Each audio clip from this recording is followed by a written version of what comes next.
अजीज़ों, आप सबों के लिए बरकत की और सलामती की दुआ, खुदा उनके खौफ में बढ़ने की दुआ, क्योंकि खुदा उनका खौफ पाक है। हालेलुया। खुदा उनके पाक कलाम में से जो हिस्सा हम सीख रहे हैं अजीज़ों, आप सब उससे वाकिफ़ हैं। खुरूज उसका 20वां बाब, एक्सोडस चैप्टर 20, जहाँ पर खुदावंद ने ये सब बातें फरमाई। तो हम किन की बातें सीख रहे हैं? खुदावंद अपने खुदा की बातें सीख रहे हैं। कलाम पाक में मुख्तलिफ हिस्से हैं जिनको डायरेक्ट या इनडायरेक्ट स्पीच कहा जाता है, कि कोई शख्स यहाँ से वहाँ गया, वो भी बातें, वो जुमले भी कलाम का हिस्सा हैं। लेकिन ये वो बातें हैं जो डायरेक्ट खुदा के मुंह से निकली हैं। ये इनडायरेक्ट स्पीच नहीं है, ये डायरेक्ट स्पीच है। तो कलाम में सारा कलाम काबिल कदर है, लेकिन ये हिस्सा जो खुदा के मुंह से निकला है, इसकी खास अहमियत है। और ये जैसा हम सीख रहे हैं, कलाम पाक वो कलाम पाक है जो हमारी ज़िंदगी की शेप करने के लिए, हमारी ज़िंदगी को उस आसमानी बादशाही के लिए तैयार करने के लिए है। और आप देखेंगे और सीखेंगे कि किस तरह ये आसमानी बादशाही के लिए तैयार करता है कलाम। सो हम खुदा के पाक कलाम में से उस आयत को, जो कि खुरूज उसका 20वां बाब और उसकी 15वीं आयत है, और जो मैंने आपको बताया one of the smallest verse है, बहुत ही छोटा हुक्म है। 10 काम में सबसे छोटा हुक्म जो है वर्ड्स की तादाद के हवाले से, वैसे नहीं, वो है क्या लिखा है, तू चोरी ना करना, कि तू चोरी ना करना।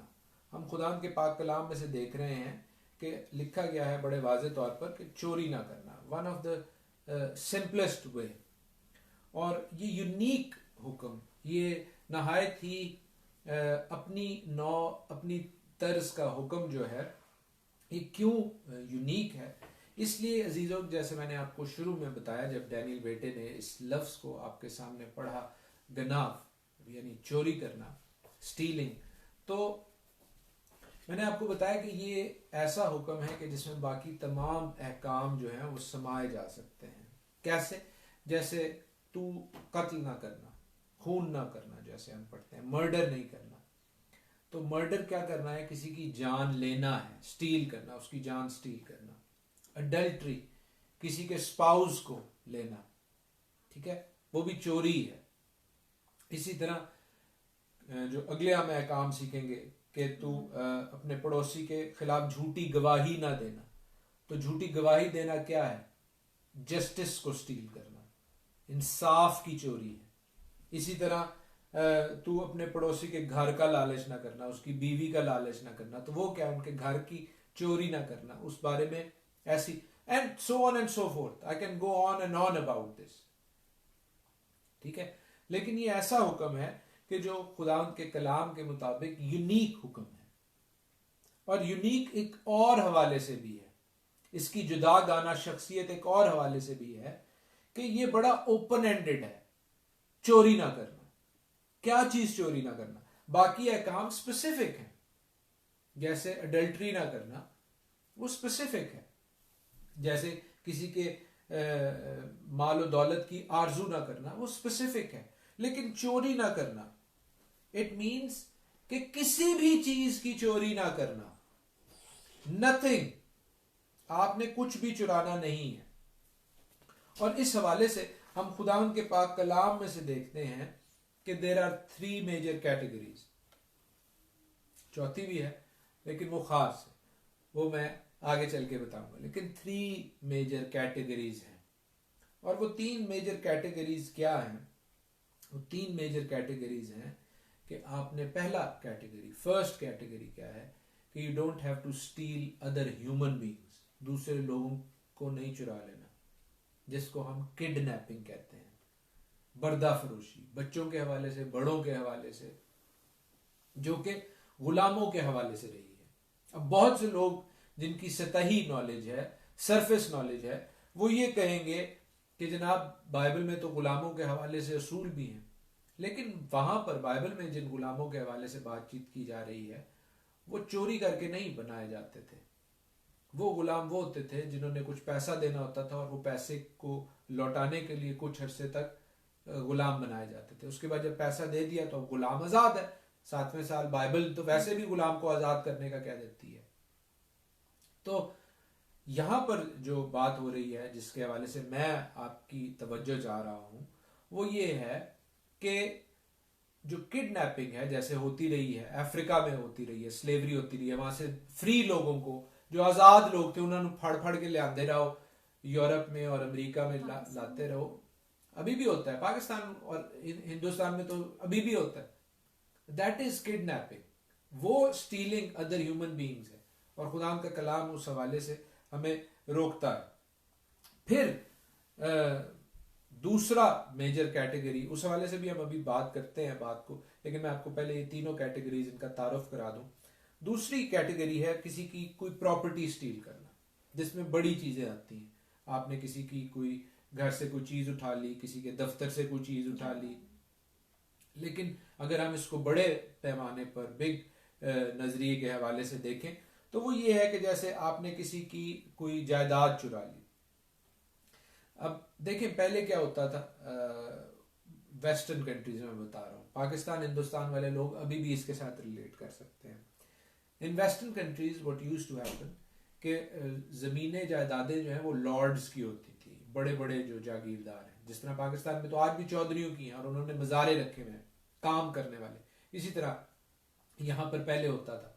पाकिस्तान हिंदुस्तान अभी कुछ 100 साल पीछे हैं। तो वो क्या करते थे कि आप मेहनत करते थे, आपको रोजी रोटी मिल जाती थी, दिन दे दाने तो मिल जाते हैं, ठीक है ना। लेकिन असल में फायदा किसको मिल रहा है? चौधरियों को मिल रहा है, मलकों को मिल रहा है, जो लॉर्ड्स हैं उनको मिल रहा है, ठीक है। और फिर कुछ लोगों ने कुछ मुल्कों में ख्याल किया कि जनाब हम ऐसा नहीं करते कि ये जमीन जो है वो सारी लोगों में इक्वली बांट दें, जिसको आप कम्युनिज्म कहते हैं। कम्युनिज्म क्या हुकूमत का तरीका है कि सब की चीज सब की है, जो कि जुबानी बड़ा अच्छा लगता है, लेकिन दर हकीकत वो कम्युनिस्ट पार्टी जो है वो रूल करती है। और फिर सिर्फ जमीन तो आपको दे दी गई है, लेकिन आपकी आजाद मर्जी आपसे ले ली जाती है। So that is also stealing, ठीक है। एक स्टीलिंग ये है कि आपको दिन का नौकर बना लिया जाए, आप काम करें, जमीन आपकी नहीं है, जमीन चौधरियों की है। लेकिन दूसरी ये है कि जमीन आपको दे दी जाए लेकिन आपकी मर्जी चुरा ली जाए। कम्युनिस्ट कंट्रीज में आपकी मर्जी नहीं होती है, जो कम्युनिस्ट पार्टी चाहती है वो चलता है। जैसे किसी जमाने में यूएसएसआर, जिसको हम रशिया के हवाले से जानते हैं, वहां पर होता था। चाइना में, China is a communist country, लोगों की मर्जी नहीं है, गवर्नमेंट ने जो कह दिया वो कह दिया। जैसे मिसाल के तौर पर उन्होंने कुछ अर्से पहले कहा कि आप ज्यादा बच्चे नहीं पैदा कर सकते, एक बच्चा होगा सिर्फ, क्योंकि उनकी आबादी बहुत थी। इसके अलावा और बहुत सी बातें हैं। तो that is also stealing, there is no free will. और तीसरी कैटेगरी है जो नॉन मटीरियलिस्टिक थिंग्स हैं, जो जैसे आपकी रेपुटेशन कोई चुरा ले, जैसे आपकी डिग्निटी, आपकी इज्जत कोई चुरा ले, जैसे आपका एतमाद कोई चुरा ले, ट्रस्ट कोई चुरा ले, जैसे आपके ख्याल, आपका काम कोई चुरा ले। और अब इसके हवाले से भी बात होती है। जैसे काम चुराना क्या होता है, जिसको आप यूनिवर्सिटीज में प्लेजरिज्म कहते हैं। अब उसको कहते हैं कि आप नहीं चुरा सकते, कॉपीराइट कर लिया है, उसकी सजाएं हैं, आहिस्ता आहिस्ता लोग उस पर देख रहे हैं, काम कर रहे हैं। These are non materialistic things. These खुदा का कलाम इस हवाले से भी कहता है, डू नॉट स्टील। अगर आप किसी का काम यूज करते हैं अपनी डिग्री करते हुए और आप उसका नाम लेते नहीं है, जिसको रेफरेंसिंग कहते हैं, तो ये प्लेजरिज्म है, ये चोरी है, दिस इज स्टीलिंग। और हम खुदा के पाक कलाम में देखते हैं कि खुदा इसको मना फरमा रहे हैं। That is why this commandment is open ended. ये हुक्म जो है ये इस हवाले से महदूद नहीं है, बल्कि लामहदूद कर दिया खुदा ने, ओपन एंडेड रख दिया। कुछ भी नहीं चुराना है, कुछ भी नहीं चुराना है। ट्रस्ट किसी का चुराना, जिसको आप डिसेप्शन कहते हैं, कि किसी ने आप पर भरोसा किया, आपने उसके भरोसे को जो है वो चुरा लिया, कि नहीं, आपने उसको धोखा दिया। That is also stealing something. किसी की डिग्निटी चुरा लेना, किसी को पब्लिकली ह्यूमिलिएट करना, उसकी बेइज्जती करना, उसकी इज्जत उतार लेना, उसकी इज्जत चोरी कर लेना। खुदा का कलाम, खुदा का ये हुक्म इस हवाले से भी कहता है, डू नॉट स्टील। किसी की रेपुटेशन खराब कर देना, उसके खिलाफ स्लैंडर करना, गॉसिप करना,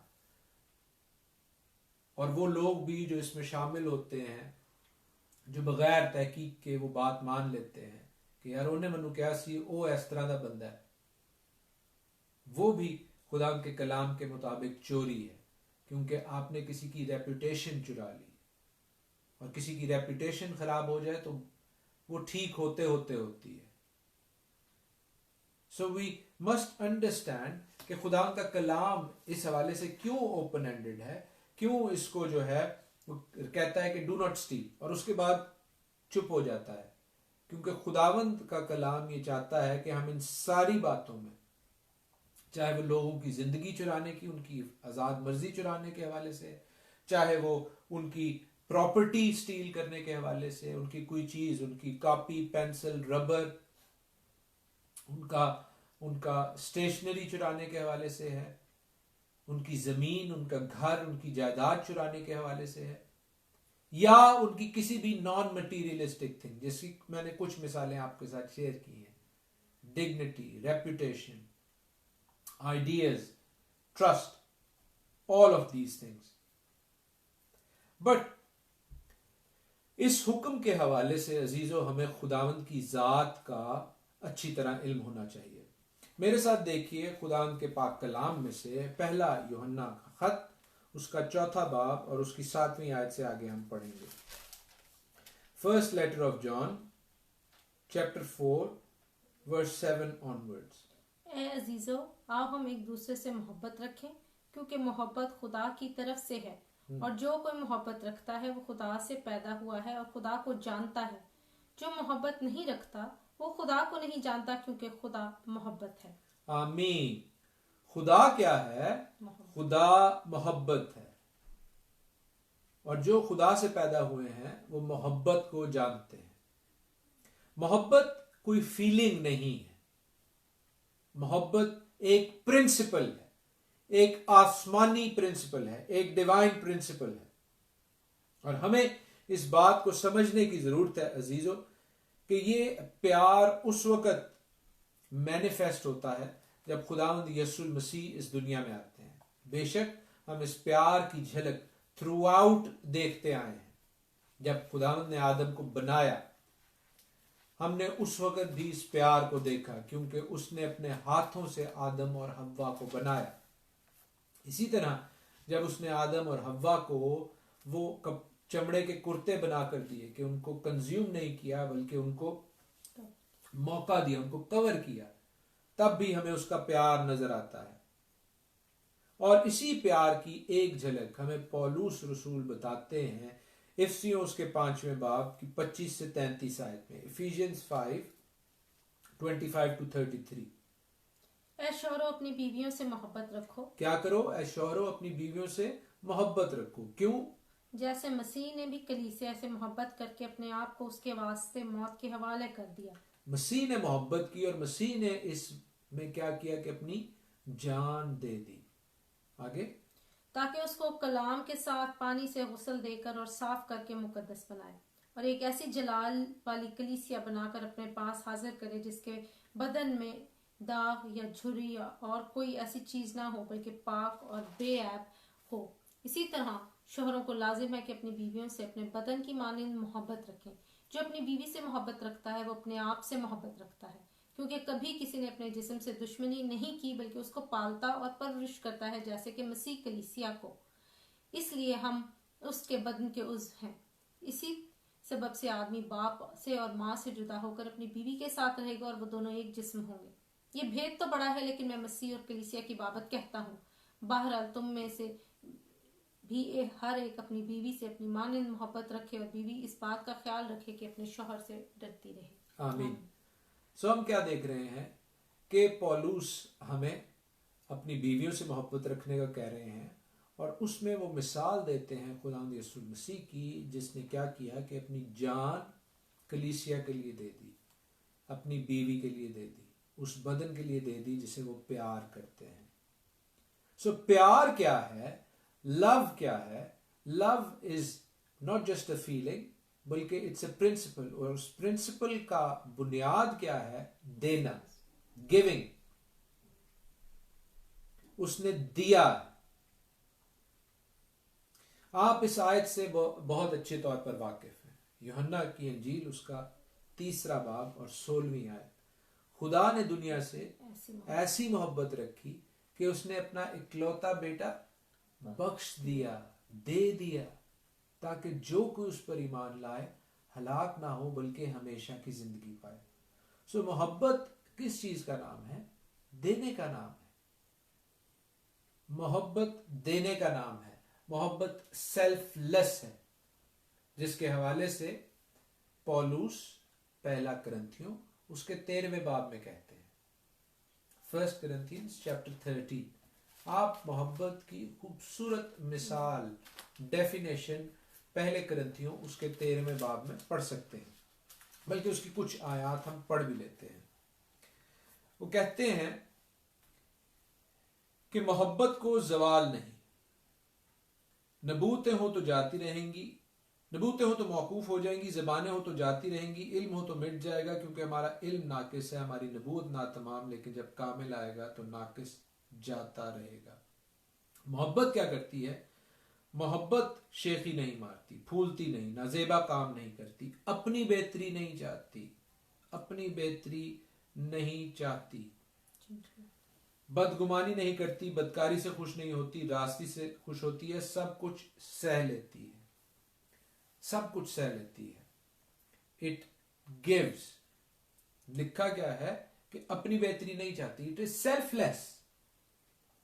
इसके बरक्स हमें आसमान ही में एक, इसके बरअक्स, इसके ऑपोजिट एक सेल्फिश एटीट्यूड नजर आता है। जहां पर यसाया में आप जानते हैं, इज़ीकियल में जानते हैं, शैतान इब्लीस के हवाले से लिखा है कि उसने कहा कि मैं अपना तख्त जो है वो खुदा से भी ऊंचा बनाऊंगा, अपना मैं ये करूंगा।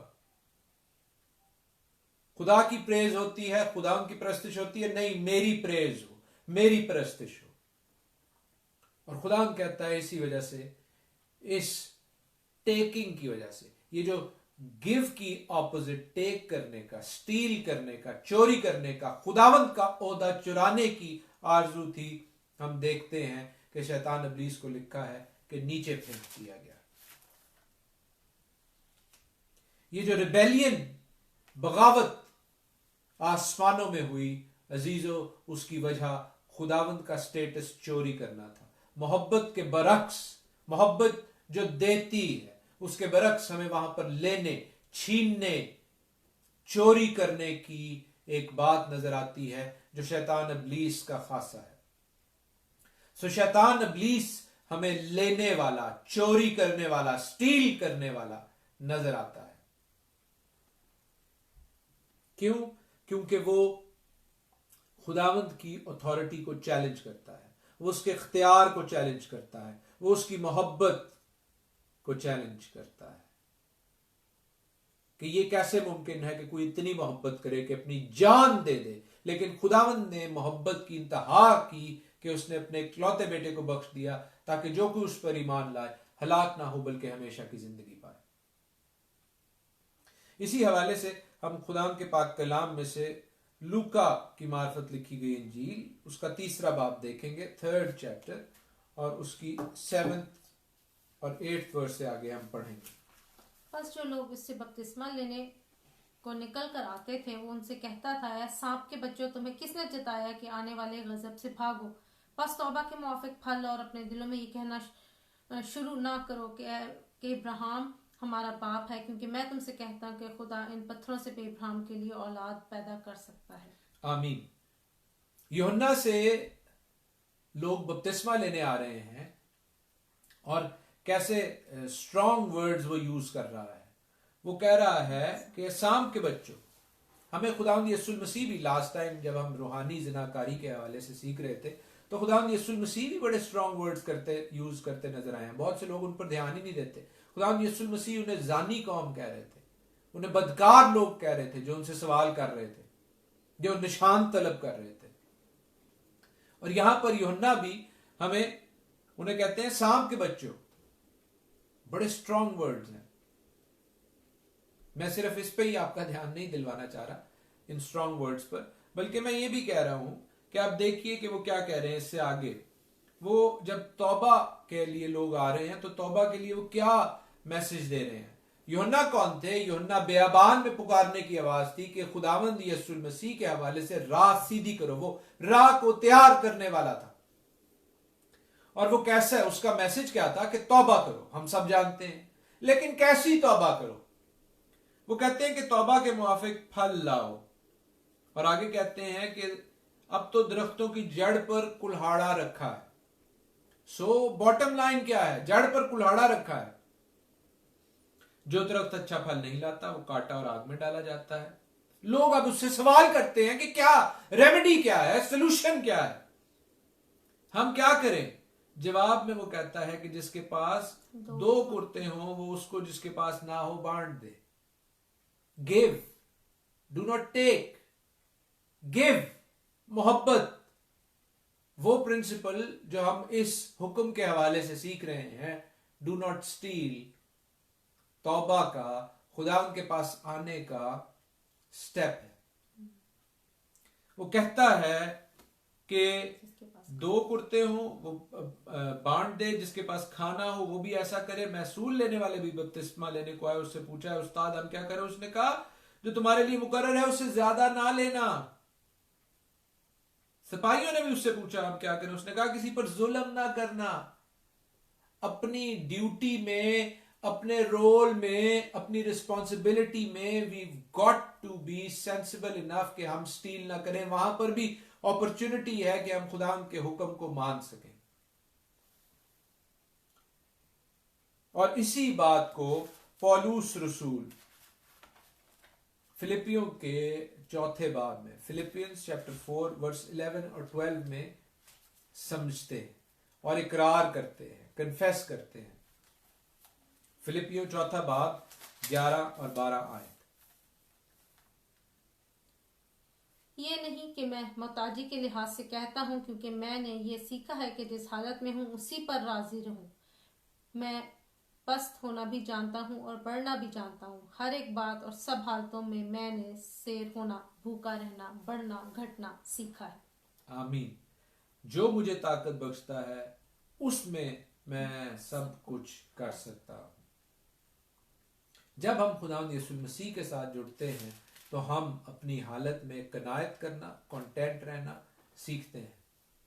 And this is what God wants us to do. Do not steal but give, but give. अजीजों, बहुत से लोग स्टीलिंग को, जैसे मैंने बताया, 3 कैटेगरीज हैं लोगों के हवाले से कि उनकी जिंदगी ना चुराओ, किडनैप ना करो, उनकी प्रॉपर्टी ना चुराओ और उनकी नॉन मटीरियलिस्टिक चीजें ना चुराओ। लेकिन एक और चोरी है, एक और रॉबरी है, एक और ठगना है जिसके हवाले से कलाम हमें रोकता है। मेरे साथ देखिए मलाकी उसका 3 बाब, मलाकी चैप्टर 3, जहां पर खुदावंद कहते हैं अपने बंदा की मार्फत, उसकी 8वीं आयत से मैं पढ़ूंगा, बल्कि 6ठी आयत से। क्योंकि मैं खुदावंद ला तब्दील हूं, इसलिए आए बनी याकूब तुम नेस्त नहीं हुए। तुम अपने बाप दादा के आयाम से मेरे आइन से मुनहरिफ रहे हो और उनको नहीं माना। तुम मेरी तरफ रुजू हो तो मैं तुम्हारी तरफ रुजू हूंगा, रब्बुल अफ़वाज फरमाता है। लेकिन तुम कहते हो हम किस बात में रुजू हूं? क्या कोई आदमी खुदा को ठगेगा? खुदावंद कह रहा है क्या तुम मुझे रॉब करोगे, मेरी चोरी करोगे? पर तुम मुझको ठगते हो और कहते हो कि हमने किस बात में तुझे ठगा? दैयकी और हदिया में, दैयकी और हदिया में, बस तुम सख्त मलाउन हुए। अजीजों, खुदावंद उन्हें मलाउन कह रहे हैं, वो जो खुदावंद के यहां भी चोरी करते हैं, खुदावंद के हिस्सा को अपनी कमाई में से, अपने बिजनेस प्रॉफिट में से देने से हिचकिचाते हैं, डरते हैं, थोड़ पे आ जाएगी। हालांकि खुदावंद कहते हैं कि पूरी दैयकी जखीरा खाना में लाओ ताकि मेरे घर में खुराक हो और इसी से मेरा इम्तिहान करो। रब्बुल अफ़वाज फरमाता है कि मैं तुम पर आसमान के दरीचों को खोलकर बरकत बरसाता हूं कि नहीं, यहां तक कि तुम्हारे पास उसके लिए जगह ना रहे। अजीजों, हम उस सारपत की बेवा को जानते हैं जिसके पास इतना आटा था कि जब खुदावंद का बंदा एलिया उसके पास जाता है और उससे रोटी मांगता है तो वो कहती है कि मेरे पास तो इतना आटा है कि मैं इसको खाऊंगी, मैं और मेरा बेटा, और उसके बाद हम मर जाएंगे। लेकिन जब उसने वो रोटी, वो आटा खुदावंद के बंदा को, खुदावंद को दिया, तो हम देखते हैं कि 3.5 साल तक उस मुल्क में जहां पर कहत था उसके घर में खुराक की कमी ना हुई। Once we start to give to God, there is going to be no dearth of blessings for us. अजीजों, खुदावंद आपको, मुझको आज की शाम यही सिखाना चाहते हैं कि do not steal. But how can we not steal? जब हम खुदावंद के लिए देना सीखेंगे। और खुदावंद आपको बरकत देना चाहते हैं। वो कहते हैं अगर तुम मेरी तरफ रुजू हो, मैं तुम्हारी तरफ रुजू हूंगा। लूका उसका 21वां बाब, मुकद्दस लूका की मार्फत लिखी गई इंजील उसका 21वां बाब, और हम उसकी पहली 4 आयात में देखते और पढ़ते हैं कि खुदावंद यीशु मसीह ने आंख उठाकर उन दौलतमंदों को देखा जो अपनी नजरों के रुपए हैकल के खजाना में डाल रहे थे, और एक कंगाल बेवा को भी उसमें 2 दमड़ियां डालते देखा। इस पर उसने कहा, मैं तुमसे सच कहता हूं कि इस कंगाल बेवा ने सबसे ज्यादा डाला, क्योंकि उन सब ने तो अपने माल की बहुतायत से नजर का चंदा डाला, मगर उसने अपनी नादारी की हालत में जितनी रोजी उसके पास थी सब डाल दी। अजीजों, खुदावंद देने वाले के दिल को जानता है, और हम जानते हैं कि बहुत सी जगहों पर, हम पिछले दिनों भी बात कर रहे थे कि खुदावंद के घर में जो कुछ दिया, बहुत सी जगहों पर वो सियासत में और हर तरह की और बात में सर्फ हो जाता है। लेकिन अगर आपने उसको खुदावंद के लिए दिया है अजीजों, तो यकीन रखिए कि खुदावंद आपको बरकत देंगे। लोग जो उसका बुरा इस्तेमाल करते हैं खुदावंद के चंदे का, कई लोग तो हैं जो देते नहीं हैं, कई लोग खुदावंद के घर में, खुदावंद के खजाने में भी छेद करते हैं, वहां से भी चुराते हैं, और हमने उनका बुरा हाल होते देखा है, क्योंकि खुदावंद का कलाम मलाकी में उन्हें कहता है कि तुम मलाउन हो, और हमने उनकी इस जिंदगी में, इस दुनिया में खराब हालतें होती देखी हैं। सो डू नॉट स्टील, चोरी ना करें, ना खुदावंद की ना लोगों की। खुदावंद आपको अपने पाक कलाम से, आज के प्रोग्राम से बरकत बख्शे। आमीन।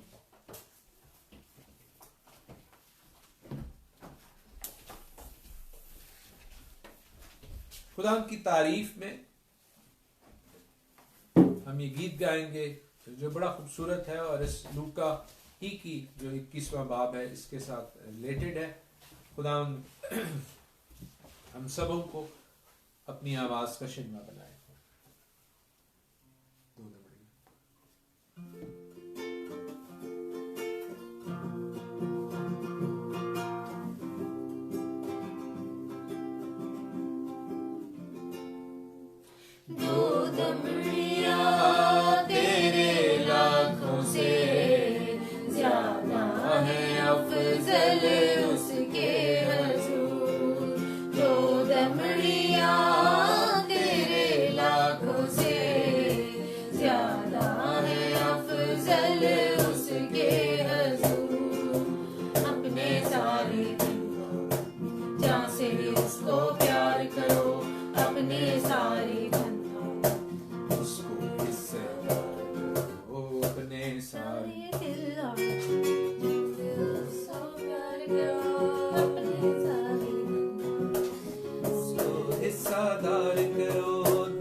ज्यादा है अफजल उसके हुजूर, 2 दमड़ियां तेरे लाखों से ज्यादा है अफजल उसके हुजूर।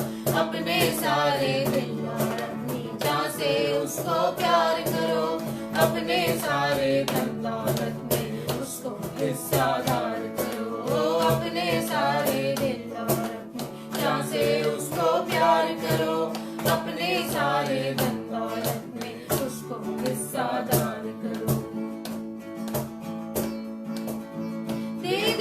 कुछ भी तेरे पास है, डर ना जा यीशु तेरे साथ है। गिरने ना देगा वो बचा लेगा, रखिए ईमान के वो संभालेगा। आज़मा के तू देखो उसे, पास आके तो देखो उसे।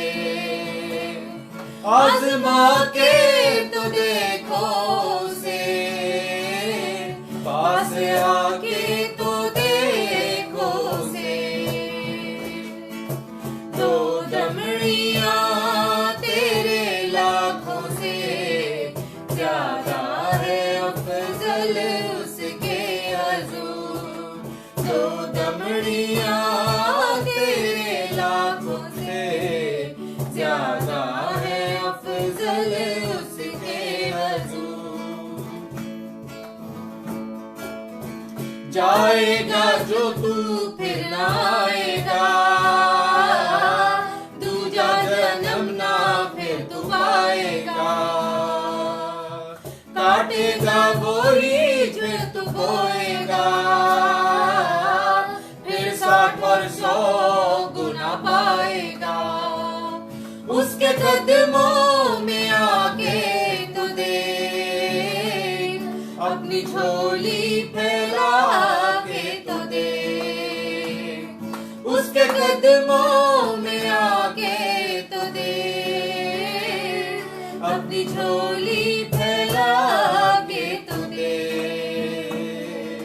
दो दमड़ियां तेरे लाखों से ज्यादा है अफजल उसके हुजूर। दो दमड़ियां तेरे लाखों से ज्यादा है अफजल उसके हुजूर। अपने सारे दिल और अपनी जान से उसको प्यार करो, अपनी सारी धन दौलत में उसको हिस्सादार करो। अपने सारे दिल और अपनी जान से उसको प्यार करो, अपने सारे धन दौलत में उसको हिस्सादार करो। दो दमड़ियां तेरे लाखों से ज्यादा है अफजल उसके हुजूर। दो दमड़ियां तेरे लाखों से ज्यादा है अफजल उसके हुजूर। हालेलुया। बैरबर के खालिक और मालिक इब्राहिम और इसहाक और याकूब के रब मसीह यीशु में हमारे जिंदा आसमानी बाप, हम दिल की गहराइयों से तेरी शुक्रगुजारी करते हैं कि तूने हमें यह मौका दिया कि हम तेरे पाक कलाम में से तेरे आयन तेरे अहकाम को सीख सकें, उनके बारे में तेरे पाक कलाम को, तेरी मर्जी को जान सकें। इसलिए कि तेरी मर्जी ये है कि खुदावन हम तेरे आयन अहकाम को माने और खुदावन हम तेरी मानद बनने वाले हों। खुदावन तूने कहा जो तुझसे पैदा हुए वो मोहब्बत को जानते हैं, इसलिए कि तू मोहब्बत है। और मोहब्बत यही है जिसमें खुदावन हम देखते हैं कि तूने अपनी कीमती जान हमारे लिए दे दी, ताकि जो कोई तेरे बेटे पर ईमान लाए वो उसी लहू से, जो कि बेश कीमत है, जो कि बर्रों बछड़ों का नहीं बल्कि जिंदा लहू है, बेश कीमत लहू है, पाक लहू है। खुदावन उससे पाक होता है। खुदावन हम उस लहू के लिए, उस कुर्बानी के लिए जो अफजल कुर्बानी है, खुदावन जो बकरों बछड़ों की कुर्बानी नहीं बल्कि खुदावन बेश कीमत लहू की कुर्बानी है, खुदावन हम उसके लिए शुक्रगुजारी करते हैं। और इस मोहब्बत के लिए भी जिसमें तूने हमें दिया, हमसे लिया नहीं बल्कि हमें दिया, हमें अबदी जिंदगी दी, अबदी आराम दिया, अबदी मखलसी, अपनी अबदी निजात दिया। खुदा उसके लिए तेरी शुक्रगुजारी करते हैं। खुदा मिन्नत करते हैं हमें अपने पाक कलाम का, अपनी आवाज़ का शिनवा बना। और खुदा जैसा तेरा पाक कलाम हमें सिखाता है कि तो चोरी ना करना है, खुदा हम चोरी ना करने वाले हों, बल्कि खुदा हम तेरी मानद तुझे और खुदा तेरे लोगों को आसमानी बादशाही के मुताबिक देने वाले हों। हम पर अपना फजल कर, जितने बहन भाई दोस्त बुजुर्ग हमारे साथ हैं, जो खुदा इस इबादत में लाइव हिस्सा बने हैं और जो इसको बाद में देखें, उनके लिए बरकत की, सलामती की। खुदा तेरे प्यार और तेरी मोहब्बत को समझने की दुआ करते हैं हमारे मुनज्जी मसीह यीशु नासरी के नाम में, आमीन। हाय हमारे बाप, तू जो आसमान पर है, तेरा नाम पाक माना जाए, तेरी बादशाही आए, तेरी मर्जी जैसे आसमान पर पूरी होती है जमीन पर भी हो।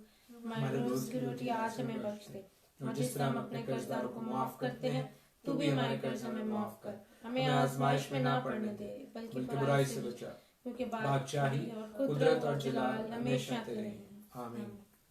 अब यहोवा खुदावंद आपको बरकत बख्शे और आपको महफूज रखें। यहोवा खुदावंद अपना चेहरा आप पर जलवागर फरमाए और आप पर मेहरबान रहे। यहोवा खुदावंद अपना चेहरा आपकी तरफ मुतवज्जा करे और आपको शालोम बख्शे। खुदावंद हमारे यीशु मसीह का फजल, खुदा बाप की मोहब्बत और पाक रूह की रफाकत और शराकत आप सबों के साथ, आपके घरानों के साथ, तमाम ईमानदारों के साथ अब से अब तक होती रहे। आमीन। जय मसीह की, हर शय मसीह की।